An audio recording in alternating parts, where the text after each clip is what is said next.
Hey, what's going on, everyone? How you guys doing today? My name is Matt Jarbo. This is Stranger Days for the 3rd of February 2020. And it's been an interesting day. It's a very interesting day right now, predominantly because if you follow the world of politics, of which this particular podcast will not be delving into the political sphere, never mind the fact that I am pretty politically minded. I do find politics to be fascinating, and I do follow it probably more than practically anything else right now.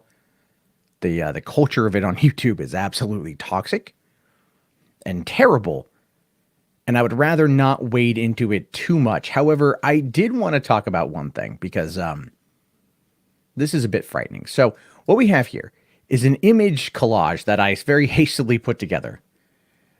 This is from, in part, a Joe Biden article popping up on the New York Post earlier today that I saw. That says, Joe Biden kisses granddaughter on the lips during Iowa rally. And not only that, he kissed her on the lips at a New Hampshire rally. And what appears to be another rally in New York, that would be the top right image. And the top left image, obviously, is the same one, different angle from the Iowa one. This is weird. This is very weird. This should not be happening. If you're listening to the audio version of this, he's kissing his granddaughter on the lips. Now, I'm a father of two. I hug and kiss my children, a lot. You know, they're young children. You got to give them loves and attention. That's part of the whole child rearing process. But no, this is just weird. This is a guy who is known for having, sniffed women's hair and like inappropriately touched their shoulders and maybe given them back rubs. I mean, he knows about this. He's made apology videos about this. And yet, with his family, I guess it's okay. Frightening stuff. And of course, looking at the Iowa caucus, which is today, apparently he is not doing very well. He's not doing well at all. The latest poll, the one that was hidden from CNN and the Des Moines Register, apparently put Biden at 13%. And I think they wanted to make sure that didn't come out the day before, or a couple days before the Iowa caucus, because Biden, who was once the front runner, is, I don't believe, the front runner much anymore. And losing Iowa, losing New Hampshire is not going to go well for his campaign. Of course, I believe Bernie Sanders is in the lead, but those of you who know me personally know that I'm totally pro Bernie 2020. So I'm in a good mood. I'm in a good mood. So let me talk about this other thing that I saw. Let me bring this up. This is an image that was floating around Twitter yesterday. It caught my attention right off the bat because I was like, wait, is this real or is this fake? Because you don't really know. You don't know for certain anymore. It's coming off of CNN, so it could be really real or it could be fake. You don't know. But it says here, NYC mayor bomb sent to CNN was an act of terror. The NYPD also said that the package contained suspicious white powder. And of course, looking at this particular device, right away, we start to notice a couple things. We start to notice a couple key items, like the watch, the Wii sensor, or is that a Wii U sensor? I think that's a Wii sensor. Some batteries and what appears to be a CO2 canister. Of course, the grenade is clearly something that people are going to be looking at. The grenade and the tip of whatever the hell that might be. At first, I had to ask myself what it was that the grenade is sticking out of. What exactly was the grenade shoved into? And then it dawned on me precisely what it was. It's a fleshlight. I don't know if it's an actual fleshlight or if it's a knockoff fleshlight, but it's clearly something that is meant for male sexual gratification. And yeah. This was making its way around Twitter yesterday. It's funnier than shit. I just wanted to share it with you guys because I thought it was hysterical. And as this particular podcast grows, I'm going to want to not everything's just going to be news stories that are clipped out and put up on the channel. It's going to be other stuff too, little things that are only going to be for this. Because that's part of the whole goal, is to build things up, to have a lot more fun and to just kind of, I'm doing this whole thing for me. I'm having fun with it. I'm just going to talk about whatever the hell I want to talk about. YouTube, as far as a platform is concerned, is kind of damned as it is. So why not just have as much fun as humanly possible? because that's where we find ourselves. But anyway, let's jump into the first of three stories I have today, because I have three that are interesting. One of them is about a serious monkey problem in Florida. Another one is about a man who's so lonely he's decided to take advertising to get dates. And then finally, a mother pleads with Jeff Bezos about the Amazon Alexa and how it's tormenting her daughter. Yes, I'm not making that up, but we'll find out more. So first things first, let's talk about the herpes monkey that's spreading across Florida. That's right. This is not a joke headline. This is a real report. This is coming in from the Orlando Sentinel, but it's also coming in from a multitude of other outlets as well. At first, I thought this is a Florida man story. This is clearly an Onion story. There's no way a herpes monkey is spreading across Florida, except, oh no, it totally is. So it says here, perhaps Florida's what invasive species is in the news again, as herpes-carrying monkeys have begun to spread their domain.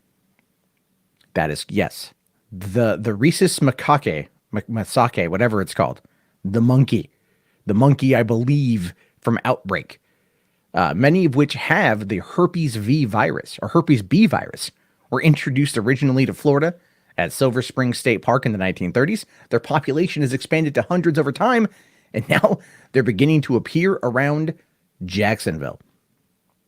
So somebody brought these monkeys to Florida because, why not? It's Florida, and it's in the 1930s, so it was like 90 years ago, so things were different back then. Florida man wasn't as well known as it was, or as it is now, obviously.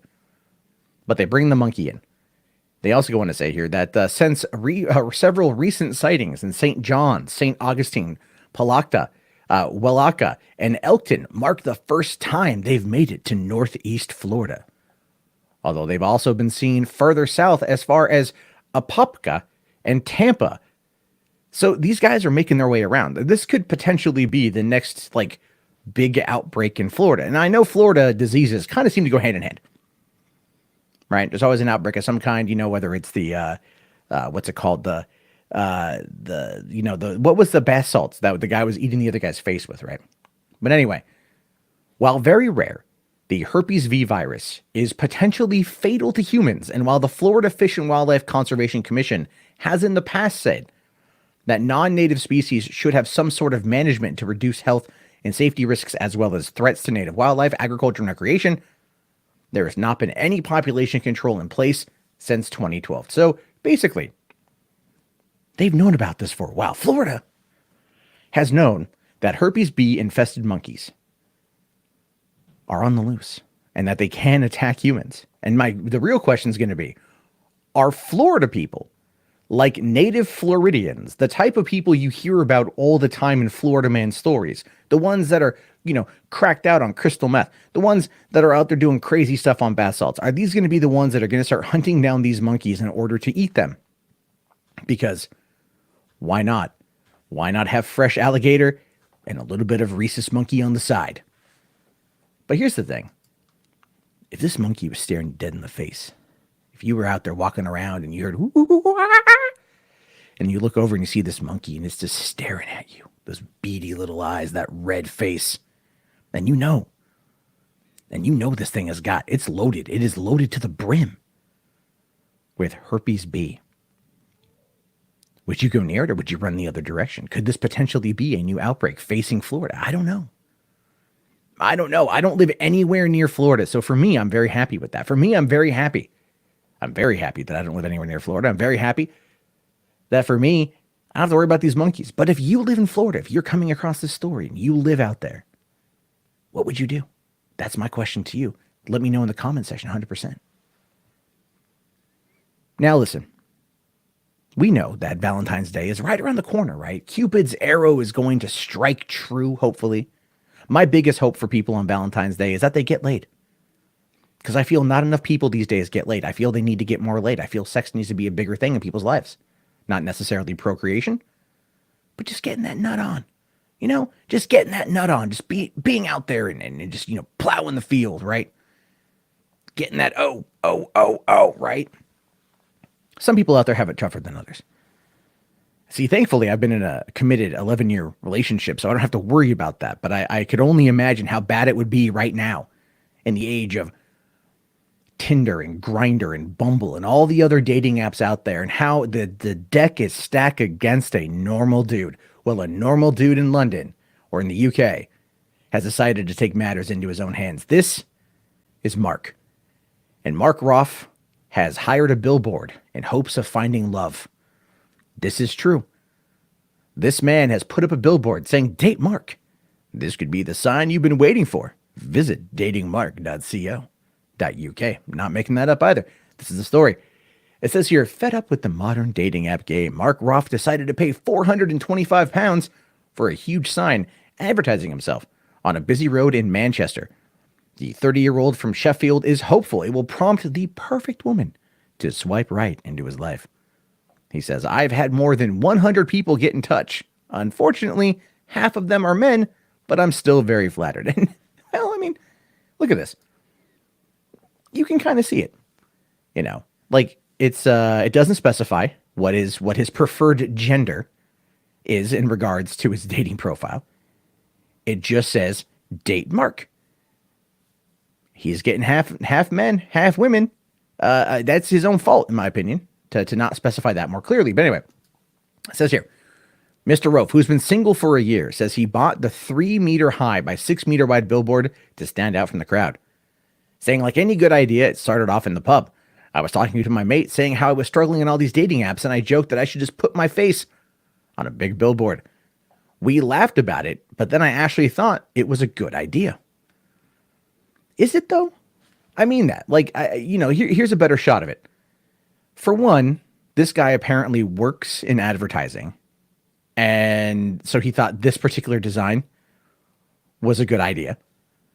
Terrible Photoshop. Just what's that font? Right? It's so simple. It just looks lazy. Not to say that he needed some massive type of graphic arts campaign to make this thing sexy, but he could have tried. He could have tried. He could have gone to a friend of his who's does graphic arts design and been like, "All right, man, yeah, go ahead and make me look like Brad Pitt, but like not Brad Pitt. Make me look sexy, so that if I'm spending £425, that it's gonna actually be like worth it, mate." That's my terrible British accent. However, he does say here that he does have a website, and his website features a biography where he describes himself as extremely handsome and modest, and invites applications from anyone interested in going on a date. So clearly the guy is trying his hand at being cheeky, and I get that. And apparently he's got at least 50 women have contacted him saying like, "Yeah, baby, yeah."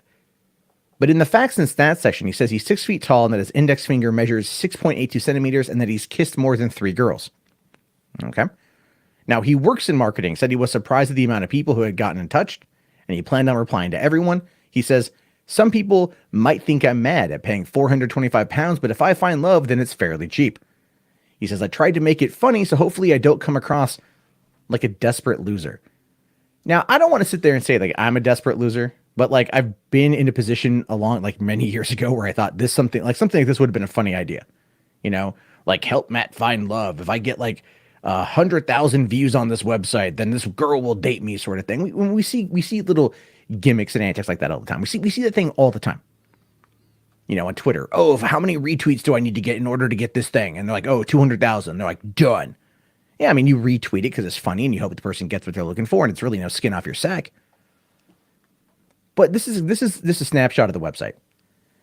It says here, "I'm Mark, an extremely handsome, modest 30-year-old living in Sheffield. I work in marketing, and if you're reading this, then I must be pretty okay at it." See, that's the whole point. Him doing really bad marketing is to get people to the website, because it's a reversal. Kind of dumb.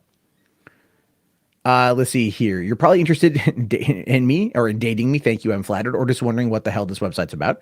I bought the billboard in Manchester and I made this website because I'm single. All my friends are getting married and I'm struggling to get a date." See right there? That's not good marketing. It's meant to be funny and cheeky. "Oh, like I bought a billboard in Manchester because this website, I'm single and all my friends are getting married and I can't even get a date." Sorry, that's not really confident, right? You should sit there and say, "I've been on many dates, but I can't find the one for me." You don't want to sit there and say you've never done it. This is like pickup artist 101 shit right here.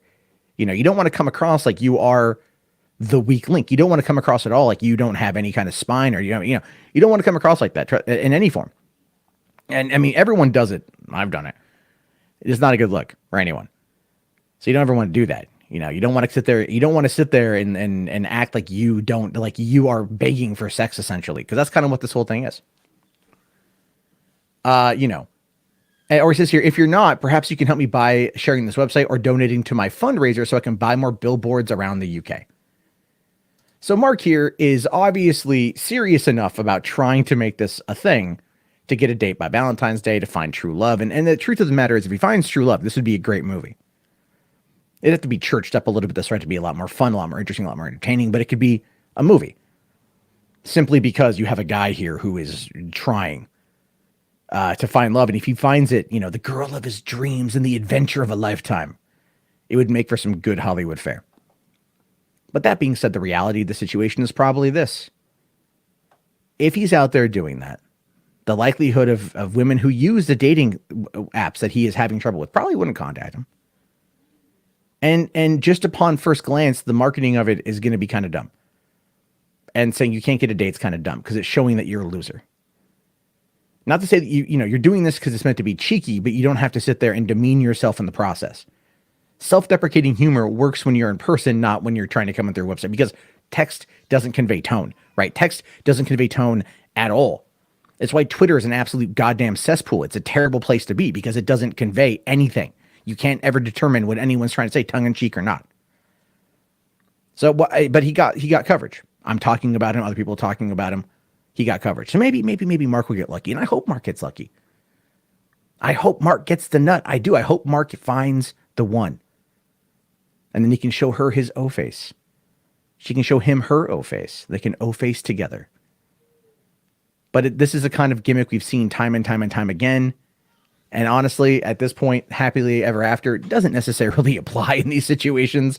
Even though I'm being a cynical bastard and I'm being pessimistic as all hell, and I admit that, I still want the best for Mark. And so hopefully he will get it. Okay. So finally today, I came across this story of a mother in need, a mother in peril, a mother so damaged by Jeff Bezos that she has now found a way. She's reached out to him specifically in hopes that he can help her, in hopes that he can do something that will change her child's life for the better, because apparently his actions have so negatively impacted the child that the mother just doesn't know what to do. A distraught mom pens a letter to Amazon CEO claiming daughter named Alexa is constantly bullied. I mean, yeah, that part I get. I actually do understand completely where the mom is coming from here. If you have a child named Alexa and it's a big problem, then yeah, you're going to probably get the question. And she does. She complains about it. I should go to bed here. She says, a distraught mom has sent a letter to Amazon pleading with the company to help stop the bullying she says her 6-year-old daughter has experienced from sharing the same name as a virtual assistant device. Alexa. Mr. Bezos, I write you as a father and a human being rather than the CEO of Amazon. We are not asking for wealth or recognition from this request. We just want to correct an error we believe was a giant mistake. And what's that giant mistake? What's that big error? What's all that stuff? It's just the child's name is Alexa. The child's name is Alexa. That's it. And she's upset that they named something Alexa. I mean, how many people do you know that are named after other things that have that are like that, right? How many people do you know that are like that? It's it's not necessarily the most uncommon name, but Alexa's been around for a number of years, and if it's a 6-year-old kid is what it is. And I would argue at this point, you'd be better off trying to change the name to maybe like Alexia or something. That's a little bit on the different side, Anyway, it says here, the Lynn, Massachusetts woman who wanted to be known by her first name, Lauren, to protect her child's identity, wrote to Amazon CEO Jeff Bezos last week after saying she witnessed her 6-year-old daughter being bullied at school and in public, with kids ordering her daughter to complete tasks and laughing at her. Kids are telling her, turn on my TV, tell me today's weather, Lauren wrote in the letter. They laugh at her and treat her like a servant. And this has been an ongoing issue everywhere we go. And look, as a father of 2 girls, I completely get it. I do. I completely get it. I completely understand why you are concerned, why you are upset, why you want them to change it. But this is like something where you would, I'm sorry, I'm going to go back. I'm going to be a jerk here about this one. Just change the kid's name. because you're not going to get a multi-billionaire. They're like the richest man in the world, essentially, to change the name of this massively popular, device. Never mind all the problems with it, to change anything. And it's just, I feel like it's kind of pointless to ask if you want my honest opinion, but perhaps by going to the media, she's trying to garner a sympathy campaign. Anyway, it goes on to say here. Now, Lauren claims her daughter is not the only Alexa that this has happened to, and says she is aware of at least one other 7-year-old whose mother shared the same grievance with her. With 11 million Amazon Echo and Dot products now in homes worldwide since its launch in 2014, Alexa is inescapable. So this girl was born in either 2013 or 2014. And so Alexa's been around. I mean, as long as this kid's been alive. So you figure at this point, the mom's got to realize that it's just pay the $50 and change the name. Anyway, many women around the world have reported how problematic it is to share the name with the Amazon homing device. An article in Seattle Times found 4 women who considered changing their own names just to try and escape the jokes. Last year, the Wall Street Journal reported a story of a woman whose daughter named Alexa often thinks her mom is talking to her when in fact she's trying to dress the artificial intelligence. And to me, that's hysterical. Because yeah, the jokes happen. All right? Like the jokes happen. If people find anything in pop culture, if it refers back to you in any particular way, none of which is ever your own fault, that's going to be part of the experience. That is part of what you're going to experience. That's just the way things are, unfortunately. Anyway, this is where it gets kind of funny because Amazon threw maybe a little bit of shade at this in probably pure Amazon fashion. Now, an Amazon representative named Patricia from Amazon's tech support customer relations team replied to Lauren's letter last week on behalf of Jeff Bezos, probably a load of crap. She apologized for the experiences Lauren and her family had been going through, saying, "I'm very sorry to hear about the experience you're having. I definitely understand that this has been frustrating," Patricia wrote. "I really appreciate the time you've taken to voice your concern and let us know about the issues you've run into. I have sent your feedback to our internal teams. Thank you for making sure we are aware of your experience." So that's a non-answer. It's a non-thing at all. It's really dumb. It's really stupid. No, they're not going to change it. They're not going to change it. What Alexa would be, what Lauren and the other women that are upset at Amazon Alexa would be better off in doing, and this is true, by the way, would be to start a campaign about how Alexa listens into your conversations and records you, because that is true. That is absolutely true. The Amazon Home, the Echo, the Alexa, whatever, even the Google Home, Amazon Alexa, whatever, your Siri, okay, Google on your phone. All of these things, when you talk, they listen to you. They're always listening to you, and they record what you say, and they send it to a farm, and that server farm then has an algorithm that starts to disseminate and look at everything you're saying and how you're saying it and what you're into, and it will start to pick out certain key terms, and they use it to better serve you advertisements. They use it to better sell you products. They use your data against you. How about trying to, instead of saying, "Oh, I'm so tired of my child being called Alexa and being given the jokes," how about you create a campaign that's actually about the problems with the service, problems with the application, with the program, with the product. And maybe, just maybe, because we're in an age of digital technology, Bernie Sanders wants to make it illegal for the government to harvest data on people. He wants to, start cracking down on how these companies harvest data on people. So why not do something like that? Why not go in and make that an issue? Why not go in and make that the point of it? Look, I understand wanting to protect a 6-year-old girl. I get it. I'm not against it. I'm not against it at all. But this is the dumbest thing ever. Amazon has got its own problems. Amazon has got its own situation. Why not just go and fight that? Anyway, I just wanted to talk about that a little bit. I like, people can get mad at me maybe for saying I'm not being fair to the mom. It's not that at all. I recognize her problem, but there's other ways to get the attention. How many women are named Alexa in the country? Not that many, probably not enough to have a million Alexa march on Amazon's home office in Seattle. You're not going to get that. But you could get a 1 million person march to go on Amazon if you start talking about privacy issues and how they're collecting our data and they're selling our data and they're using our data to sell you more things. How about that? Use that as an actual talking point, and you're going to get more people that are going to come in and go, "Yeah, okay, I think you got something we're talking about here. Why don't we look into this a little bit? Why don't we make that a deal?" That would be better for you. That would be better for everyone. That's why. Anyway. Those are just my thoughts on that one. Let me know what you guys think down in the comment section. Anyway, that actually wraps up Stranger Days for today. So I'll be back tomorrow with a few more stories. If you guys have anything you want me to cover specifically, I've got a couple things. I tried to keep it short. I want to keep it under 3, maybe 4 stories max. Not go in for too long. Maybe make it like just like a half hour sort of thing. Eventually answer, emails or comments or things like that. We could bring the people in, and we could have conversations and everything else. So if you guys like this, if you like this content, let me know. You can do that by turning off that pesky ad block, or in the name of my buddy here, Base Type. Turn off that pesky ad block. That's right. Yeah, someone had that made for me. I love it, by the way. But if you do want to support the channel, you can also head over to patreon.com/Matt Jarbo. It's a great way to help support things. And I will talk to you all tomorrow. Have yourself a great day. Thank you so much for watching, and peace out.